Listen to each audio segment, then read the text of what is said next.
Wichita lineman. Buddy, you said that you don't like country music, so, and you have some definite feelings about musical tastes. Absolutely. I think that it's about time that this country grew up in this musical taste, rather than making the giant step backwards that country music is doing.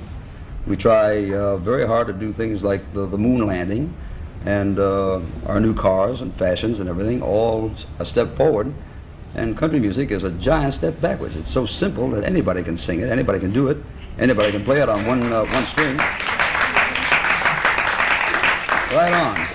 But I think it's about time that we learn that there has to be a higher degree of musical intelligence, and that we have to start listening to better things rather than the simple things. You know, our creators in jazz, the only art form that this country really has produced, and people like Art Tatum and Lester Young and Charlie Parker, some of the great giants of jazz, Miles Davis, Dizzy Gillespie, Benny Goodman, Count Basie. These people are giving something in music, they're giving of themselves, and yet they have Hall of Fame for a baseball player or a trophy for a football player who gets smashed, and the line is forgotten about the great jazz musicians who have given so much. I'm glad you brought that up, because not enough respect is given to good musicians. Absolutely not. People kind of take it for granted. Consider them. People take it for granted, and they're. I think they should be respected, because I know, watching our guys, right, they're working every minute of every day. Well, they're creative in bettering themselves. That's what music is all about. It's creativity, you know. And I don't think you have to create too much, man, to be a hillbilly. You know, anybody can go and say wham, wham, wham. Listen, Buddy he's Rich, a high school and care teacher. of Buddy Rich, all the men. He's a high school teacher, right? That's right.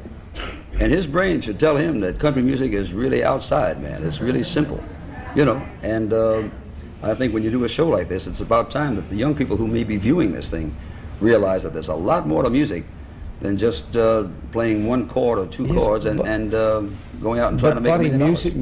music makes various people happy in different ways. There are some people who use music as a kind of a tranquilizer, kind of a, you know. Yeah, well, I watch westerns. I watch westerns because it doesn't really tax my brain. Yeah, because you know who's going to win. I can go in the kitchen for 5 minutes and come back and get right back in. And right, isn't that simple? Yes. Well, I'd rather think that Mannix can't make it on Friday night or Saturday night. You know, I'd rather think that he's being chased and can't win. It gives you something to think about. How's he going to get away? Or Mission Impossible. You know, although you know they're going to win, I don't know how they're going to win. And it gives me something to think about. Mm-hmm. And the same thing applies to music. You know, if I'm going to sit and listen to you sing, and I'm going to listen to Frank and Tony Bennett, I know that there's enough emotion there to carry me through whatever period of emotion I'm going through. That's great company you just put me in, pal. You know, if I have to listen to Glenn Campbell, man, that's like the cowboy Wayne Newton as far as I'm concerned. Oh. Hold it, I'm the guest.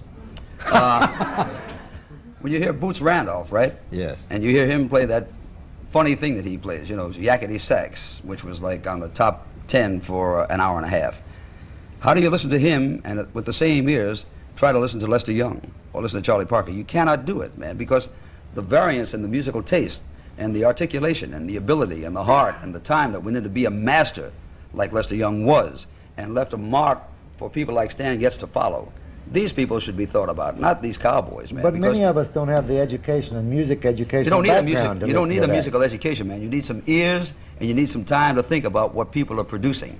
You know, it's like going to see a skin flick and a story like Love Story. There's a great difference, but they're both on the market. Now it's up to you, with a man with taste, to be able to discern which picture is the most valid, the one that you think can give you the most. Do some of your You're music mad at me for now, us. right? No, I'm not. I want you to play. I don't want you to talk through your whole Listen, number. you got a cowboy chart? I still like that.